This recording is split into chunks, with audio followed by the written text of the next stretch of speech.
2, 3, 4, 13, 14, 21. Okay, we're good. Hello and welcome to my highly anticipated spooky TBR. And by highly anticipated, I mean I've been looking forward to this for months. So throughout the summer, I've been doing a lot of research and I've curated a list of 22 books that I hope to read between September and October. I decided that Halloween needed to be 2 months this year. I feel like we deserve that given the year that we've had. So I have some books that are not tied to any specific kind of obligation. I have some books for a readathon that happens at the end of October, and I also have some books that I'm reading with my friend for our book club. So first, let's just go through the free books that we could read at any point, any time. The first book that I have here, my friend Lauren gave 5 stars. She said it's the perfect read to get out of the slump. So I thought it would be the perfect way to start the festivities, and that is The Kind Worth Killing by Peter Swanson. It's about 2 strangers that meet in an airport and agree to kill one of their wives. What a concept. The next book is Exhibit A of Book Club Made Me Do It, and that is Middlegame by Seanan mcguire. Seanan mcguire?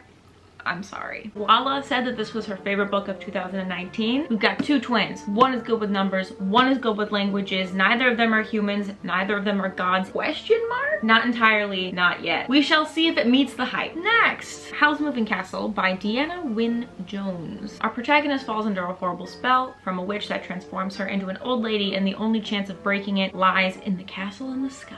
This is the book behind that infamous Studio Ghibli movie that I have yet to see because I've been wanting to read the book first, so I'm very excited to read the book and watch the movie during this fall time. The next book on my list is Earthlings by Sayaka Murata. I read Convenience Store Woman earlier this year and it became one of my favorite books of all time, and I craved more from this author, and I found out that she was releasing something later this year, and guess what? It comes out on my birthday, which is October 6th. If that isn't fate, I don't know what is. So I have pre-ordered it and it should be here by then. It says that our protagonist Natsuli isn't like other girls. She has a wand and a transformation mirror. She might be a witch or an alien from another planet. That fits Halloween feelings, I think. And even if it didn't, we're reading it because I've been waiting for this book since the spring, and I'm ready, I'm excited, I'm ready, I'm excited. Next, we've got Stillhouse Lake by Caine. So in this book, our protagonist's husband is a serial killer and he dies in a car crash, which is what exposes him to the world of his crimes. And so you think that that's the book. Interesting enough, no. No. Then the wife moves away to start her new life, and dead bodies are washing up on the shore of the lake, and mysterious notes are attached to the bodies, question mark, or just showing up around her life. I don't know. I'm just so intrigued. Very high hopes for this. And apparently this is a part of an extensive series. Didn't know that. We'll see if it's worth reading more. Next we have, and you've probably heard of it, The Silent Patient by michaelides. Woman shoots husband in the face 5 times. Woman stops speaking, goes to psych ward. Psychologist is extremely committed to finding out what happened. Sounds good. Next, Dark Places by Gillian Flynn. I got this without knowing what it was about, to be honest. A couple of my friends rated it very highly. I very much enjoyed reading sharp objects. It's what opened my eyes to realizing that I really quite like thriller books. The movie Gone Girl, exquisite. I so wish I had read the book first. Anyway, once I did look up what this was about, so our main character's mom and sisters died in some Satan ritual culty thing, and as an adult she has to return to said hometown because I think some other weird shit is happening. I don't know. I don't care. I'm very excited. I think it sounds good. Next, Exhibit B of BookTube Made Me Do It. Pretty Girls by Karin Slaughter. So Karin Slaughter's a pretty big name and has a lot of books that people really enjoy, but through careful research on the internet.com, this seems to be everybody's favorite. So the oldest sister of some sisters goes missing and never is found, and then way in the future another girl goes missing, and everyone is led to believe that the 2 are linked for some reason. I think the sisters join forces and get some questions answered or something. Sounds simple enough, but people are losing their minds over this, so I'm stoked. What I'm not stoked about is how weirdly stumpy, what is this shape? What?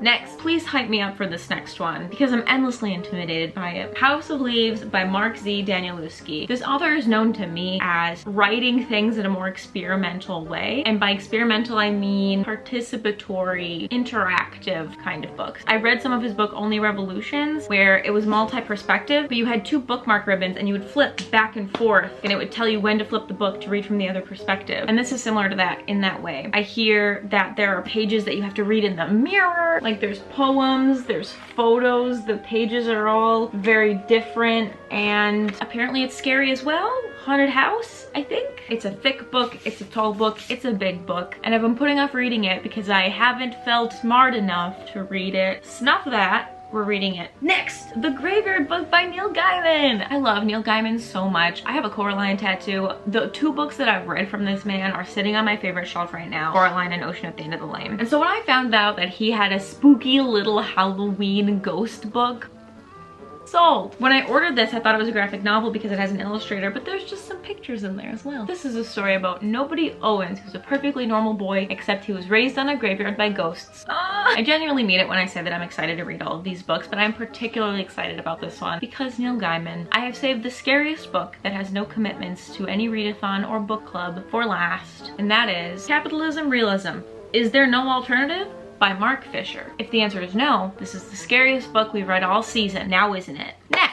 Let's go over the graphic novels that we have that are not tied to any book club. The first is Paper Girls by Brian K. Vaughan. This is one that Lawrence just had on his shelf, and he said, I have a graphic novel that takes place on Halloween. So this is in 1988 when four 12-year-old newspaper delivery girls uncover the most important story of all time. We'll see. Next, we have Nimona by Noelle Stevenson. I loved Lumberjanes. I love Lumberjanes so much. So when I saw Nimona circulating around on the internet, I thought that looks a little bit familiar, and that's because it is. Same creator. The synopsis says nemesis, dragon, science, symbolism, all these and more await. I'm excited to have cuter, more wholesome, imaginative breaks between scarier books.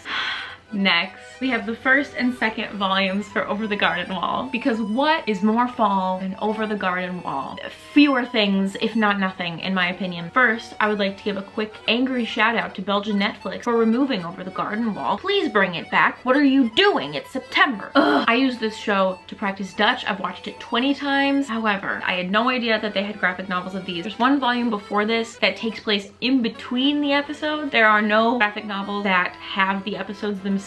It's all fresh content. These are after the show ends. This is Over the Garden Wall ongoing. So I'm so happy that I can still experience Over the Garden Wall despite Netflix betraying me to my face. And also, this is the cutest cover I've ever seen in my entire life. I want this framed in my home. Okay, so those are all of the books and graphic novels that are not tied to anything in particular. Some of you know I've been reading with my best friend Deidre since about March of this year, and I sent her the long list of all of these books to see which ones that she would be interested in as well that we could read together to tie into our book club, and she chose the following two books. The Whisper Man by Alex North. Ugh. If you leave a door half open, soon you'll hear the whisper spoken. Joke's on him, I don't have any doors. Anyway, this is from a detective's perspective, and there's a serial killer afoot who lures people away and out of their homes by whispering outside their windows. Let's address the elephant in the room. This is a silly, silly title, but I have a feeling that none of us will be laughing when we lie our heads on our pillows at night after finishing this book and our brain convinces us that there is a murderous man whispering sweet nothings outside of our homes. Next, I'm thinking of Ending Things by Reid. There's a Netflix something or other recreation thing going around that I'm hyped about. I love having things to watch after I read a thing. Always good to do. I don't fully know what's happening in this book. I don't really know what it's about. A lot of people said it was really good, which piqued my intrigue, and the little synopsis on Goodreads is not helpful, but it still piqued my intrigue a little more. I thought that this was gonna be reminiscent of that 2006 film Pulse starring Kristen Bell, where you get a computer virus that then implants suicidal ideation and intent into your brain. But apparently it's about a couple going to visit some in-laws. Again, not helpful.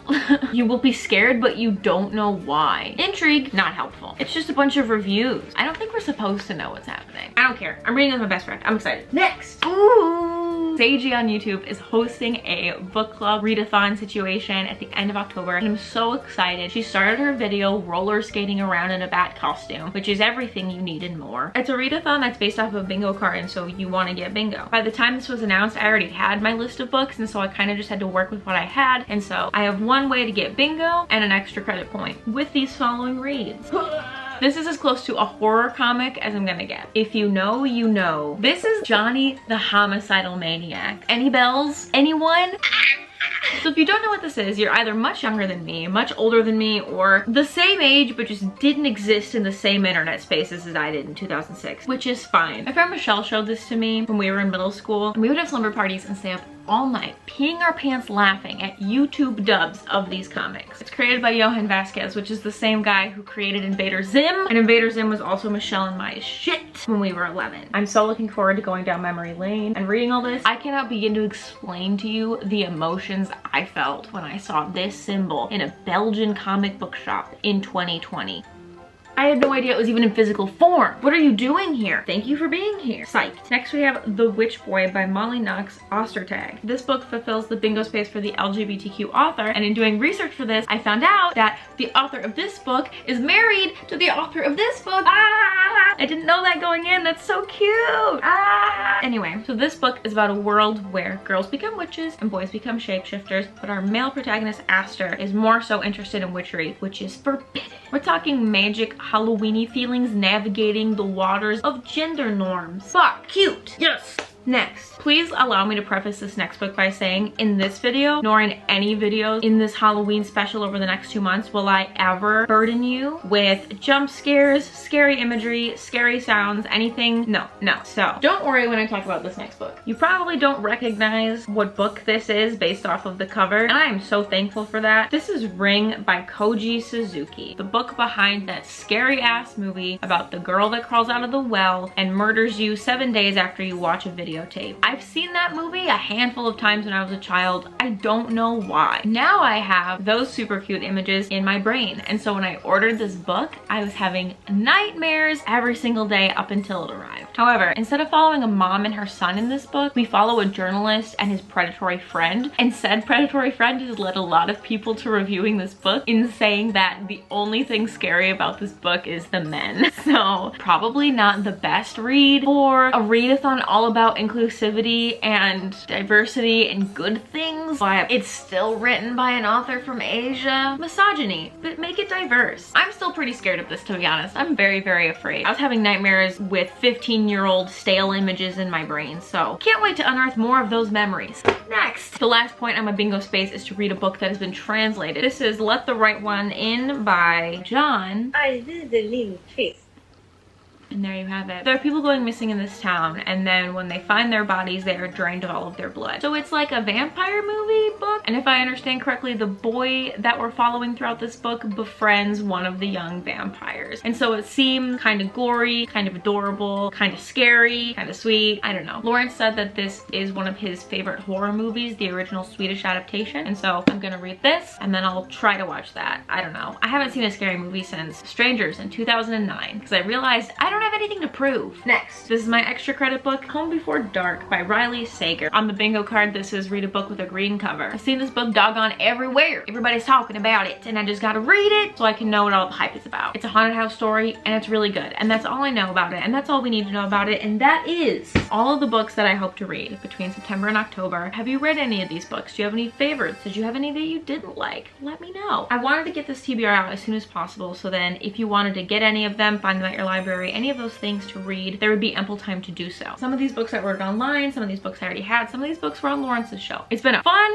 summer planning this, and I'm so happy that it's finally happening. It's so exciting. There will be reading vlogs all throughout the next couple of months, so I hope we get to read something together. I hope you're excited. Happy Halloween. Thank you for clicking, thank you for caring, thank you for being nice. Bye.